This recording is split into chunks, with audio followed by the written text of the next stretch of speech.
Why does something almost human sometimes feel more disturbing than something completely fake?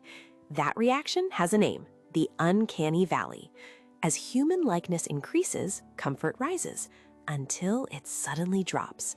On a simple graph, it's a dip where almost human faces fall apart. Here's why. The brain is a ruthless prediction machine.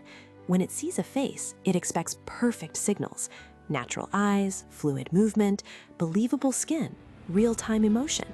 In the uncanny valley, those signals don't match. The smile lags. The eyes don't quite focus. The skin looks alive, but not living. That mismatch triggers caution, not fear, uncertainty. For survival-wired brains, a human that feels wrong sets off a warning. Here's the surprising part.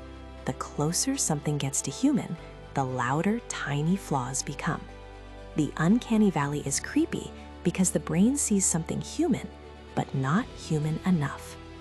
So as digital humans improve, will the valley vanish or simply move?